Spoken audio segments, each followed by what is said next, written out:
நம்ம இன்றைக்கி பார்க்க போகிற வீடியோ பார்த்திங்கன்னா புளியம்பழம் தான் நம்ம இன்றைக்கி பார்க்க போகிறோம்.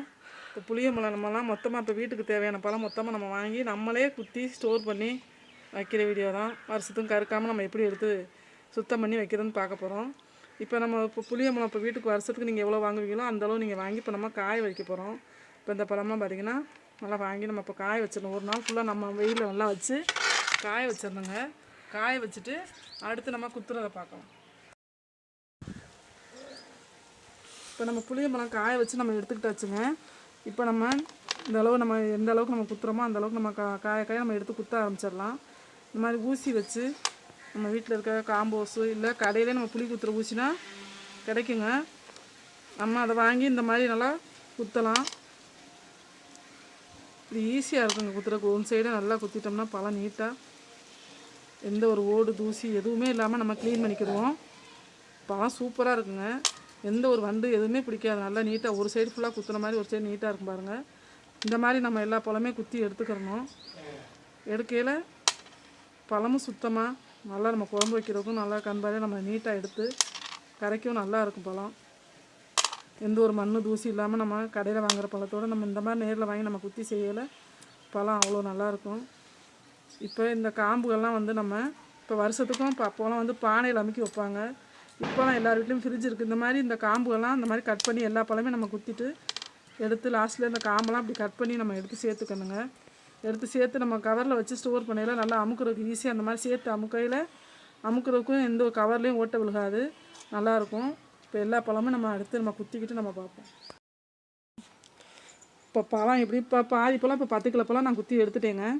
இந்த மாதிரி எல்லாமே பழம் குத்தி நல்லா வெயிலில் வச்சிடணும். ஒரு நாள் ஃபுல்லாக நல்லா காயறதுக்கு வெயிலில் நல்லா உடச்சி தனித்தனியாக எடுத்து வச்சிடணுங்க. அப்போ தான் எந்த ஒரு பூச்சி வண்டு எதுவுமே வராது. நம்ம வெளியில் வச்சாலும் ஃப்ரிட்ஜில் வச்சாலும் பழம் அப்போ தான் சுத்தமாக இருக்கும். நம்ம நீட்டாக எடுத்து விட்டுருங்க. தனித்தனியாக அந்த ஒட்டிக்கிட்டு இருக்க பழம்லாம் தனியாக எடுத்து நம்ம காய வச்சிடணும்.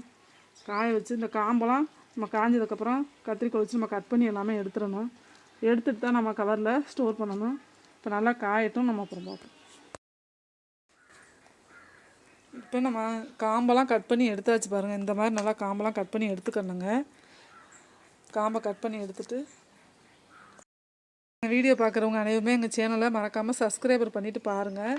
இந்த புளியம்பழம் இப்போ நம்ம வந்து கவரில் எப்படி நம்ம அமுக்கி வைக்கிறதுன்னு பார்க்கலாம். ஆனால் இந்த இப்படி 2 கிழமை நல்லா அமுக்கி இப்படி கொலக்கட்ட மாதிரி இந்த எல்லாமே இப்படி சேர்த்து எடுத்து வச்சுக்கணுங்க. அப்போ கவரில் அமுக்க ரொம்ப ஈஸியாக இருக்கும். நம்ம காம்பை கட் பண்ணையிலேயே இந்த மாதிரி நம்ம லைட்டாக உருட்டி கொலக்கட்ட மாதிரி இந்த மாதிரி எடுத்துக்கணும்.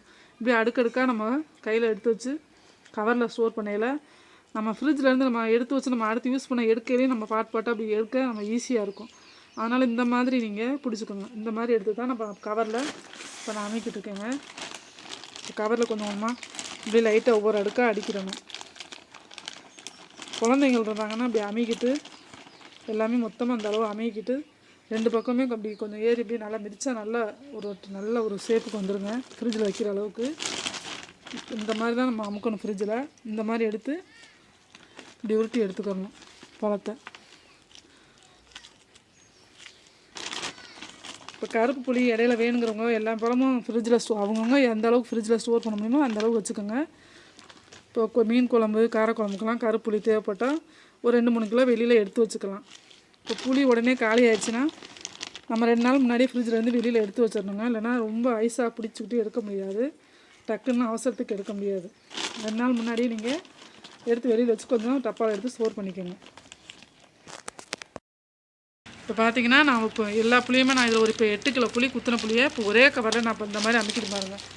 இந்த மாதிரி நீங்கள் ஒன்றுமே குழந்தைங்களாம் இருந்தாங்கன்னா ஏறி நல்லா மிதிக்க சொல்லி நீங்கள் அந்த மாதிரி அமுக்கிட்டிங்கன்னா நல்லா செட் ஆயிருங்க. நீங்கள் எடுக்கையில் இப்போ நம்ம புளி காலியாகிடுச்சுன்னா நீங்கள் 2 நாளைக்கு முன்னாடியே நீங்கள் ஐஸை விட்டு ஃப்ரிட்ஜை விட்டு வெளியே எடுத்து வச்சுட்டு நான் வந்து இப்படி நல்லா இப்படி உருட்டி வச்சுருக்கேன். அதனால் பாட்டாக எடுக்க நல்லா வரும் தான். இப்படி எடுத்தால் பாட்டாக வந்துடுங்க. அந்த மாதிரி தான் நம்ம உருட்டி அமுக்கி வச்சுருக்கோம். அவ்வளோ ஈஸியாக இருக்கும். இந்த நான் சொன்ன மெட்டீரியலை நீங்கள் அமுக்கிட்டிங்கன்னா புளி எடுக்க அவ்வளோ இதாக ஈஸியாக நல்லாயிருக்கும். இப்போ ஃப்ரிட்ஜில் இது வருஷத்துக்கு தேவையான அந்த அளவு வச்சுக்கலாம். எனக்கெல்லாம் போன வருஷம் வச்ச புளியே மிச்சம் இருக்குங்க. வேஸ்ட் ஆகாமல் அது இந்த வருஷம் நல்லா யூஸ் பண்ணிக்கலாம். இது வந்து இந்த மாதிரி பழைய புளி வேணுங்கிறவங்க கொஞ்சம் வெளியிலே வச்சுக்கோங்க. மீன் குழம்பு காரக்குழம்புக்குலாம் இந்த மாதிரி கருப்பு புளி தேவைப்படுறவங்க ஃப்ரிட்ஜில் வைக்காமல் இது வெளியே வச்சுக்கோங்க. இது வந்து நான் என்னோடய போன வருஷத்து புளி. இது நான் மீன் குழம்புக்காண்டி வெளியில் வச்சுருக்கேன். நீங்கள் இந்த மாதிரி நீங்கள் எடுத்து வச்சு வெளியில் வச்சு நீங்கள் யூஸ் பண்ணிக்கலாம். இந்த வீடியோ உங்களுக்குலாம் ரொம்ப பிடிச்சிருந்துச்சுன்னா இது நல்லா நீங்கள் எந்த அளவுக்கு உங்கள் ஃப்ரிட்ஜில் வச்சு நீங்கள் ஸ்டோரேஜ் பண்ண முடியுமோ எந்த அளவு உங்கள் ஃப்ரிட்ஜில் வச்சு நீங்கள் ஸ்டோரேஜ் பண்ண முடியுமோ நீங்கள் அந்த அளவுக்கு நீங்கள் வந்து வச்சு பண்ணிக்கோங்க. எத்தனை கவரில் வேணாலும் வச்சுக்கலாம். நான் இப்போ எனக்கு இந்த அளவே ஒரு 8 கிலோ புளி நான் இப்போ உள்ளே வச்சுட்டு மிச்சம் இருக்கா நான் வெளியே வச்சு கூட யூஸ் பண்ணிக்கலாம். நீங்கள் வந்து எந்தெந்த பெரிய கவரில் வச்சாலும் இதோட இன்னும் நல்லா பெரிய கவரில் வச்சுருக்கலாம். சின்ன கவரையும் வச்சு நீங்கள் ரெடி பண்ணிக்கலாம். இந்த வீடியோ உங்களுக்கு ரொம்ப யூஸ்ஃபுல்லாக இருந்தால் பிடிச்சிருந்தால் மறக்காமல் ஷேர் பண்ணுங்கள், கமெண்ட் பண்ணுங்கள், சப்ஸ்கிரைபர் பண்ணிவிட்டு பாருங்கள். மறக்காமல் எங்கள் சேனலை கண்டிப்பாக பாருங்கள், சப்ஸ்கிரைப் பண்ணிவிட்டு பாருங்கள்.